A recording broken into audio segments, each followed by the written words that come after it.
months back, I published a 2-part series on features that should avoid bold lips or bold eye makeup, and those videos got a lot of interest and traction, which I am very grateful for. And today's video is a spin-off of that series, but instead of talking about faces that need to wear less makeup, I'm gonna focus on talking about the opposite. So faces that can benefit from wearing more makeup. Celebrity example for today's content is the beautiful Anya Taylor-Joy. If you have similar features to what I'm about to point out throughout this video, then you need more makeup pronto. So make sure you stay tuned till the end.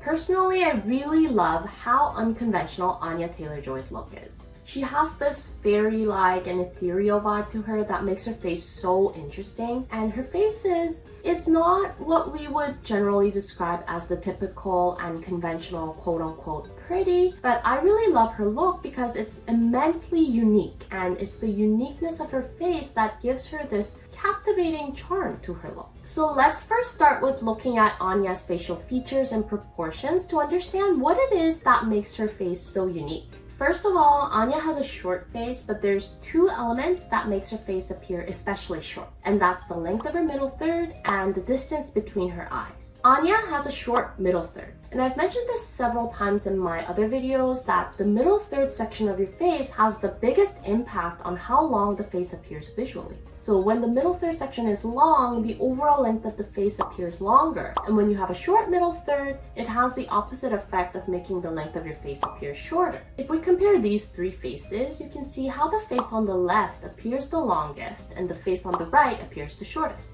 On top of a short middle third section, Anya also has really wide set eyes that draws the emphasis horizontally, so this is another factor that makes Anya's face appear even shorter. In these two photos, the right side is a Photoshop version of Anya's face where the eyes are closer set, and we can see how the face automatically appears longer in the right photo, even though width to length ratio wise they're the same. Now, shorter faces generally have a more youthful appearance to them, and the features that I just talked about are really what gives Anya's face that ethereal and fairy-like look. In Anya's case, even though these features add a lot of uniqueness and also youthfulness to her look, because her eyes are very significantly wide set, our gaze tends to focus on the blank spaces of the face. And what I mean by blank space is essentially any area in the face outside of your facial features, like your eyebrows and your eyes and your lips. So any space that your skin essentially takes up is what I mean by the quote-unquote blank space of the face. I don't know if there's a specific term for it medically or professionally, but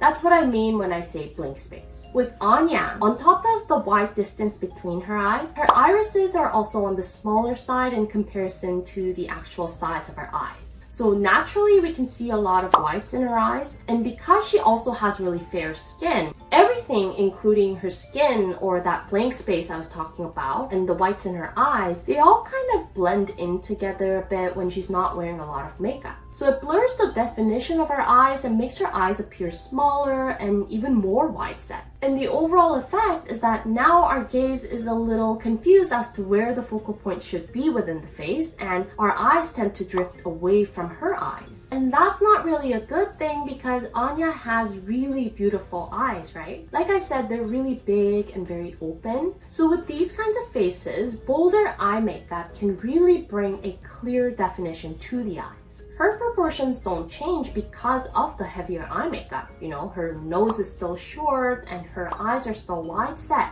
So there's still that ethereal vibe present, but with the clearer definition in the eyes, not only does the heavier makeup bring more emphasis to the eyes themselves, but it also tells us visually, this is where their eyes start and this is where her eyes end. It makes the size of her eyes a lot more obvious and apparent, and it acts as a way to lessen the emphasis that's brought to the blank spaces of her face.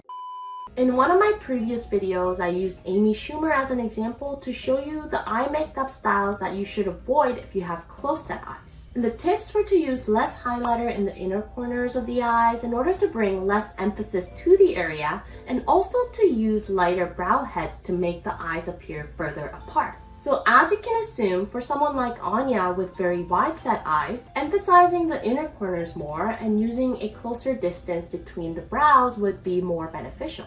especially because she has such wide set eyes and very fair skin. Rather than using just more highlighter or a lighter color in the inner corners, defining the actual shape of her inner corners with a dark eyeliner would be a better choice for her. And like I said, Anya's irises are on the smaller side and they're also located a little bit high as well. So we can really see the whites of her eyes along her bottom lash line. And this factor also causes a lack of definition in her eyes. So defining the bottom lash line with heavier mascara, eyeshadow, and even dark eyeliner can really help in bringing more definition to the eyes and making the eyes the focal point of the face. If you have similar eyes to Anya, where the size of your irises are a bit smaller or they're located higher up in your eyes that the whites of your eyes are very visible, I highly recommend you to wear more makeup along your bottom lash line to really define the size of your eyes. And it doesn't necessarily mean that you have to fill in the area with super dark colors. You can use a softer eyeshadow color or more mascara to still bring more definition. So if you're the type that's not really comfortable with heavy and dark eye makeup styles, then I encourage you to at least use some softer colors and a heavier coat of mascara for your bottom lashes as a way to define your eyes more.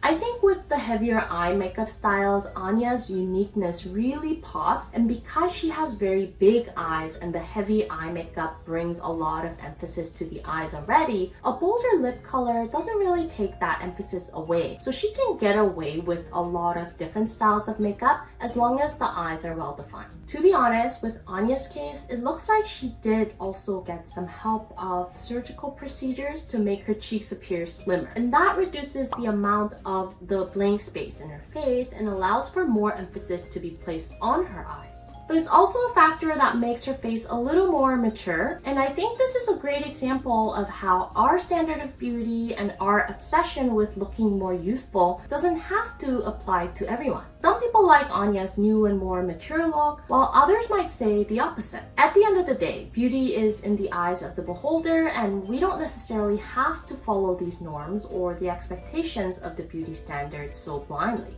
So I hope that this gives you a chance to question these ideals in a more objective way and really think about what it is that suits your face the best, regardless of what the norms might be. If you haven't checked out my two-part series on features that are not suitable for bolder styles of makeup, I'll link it up here for you to watch next. I'll see you in my next video, and until then, stay unique and stay gorgeous.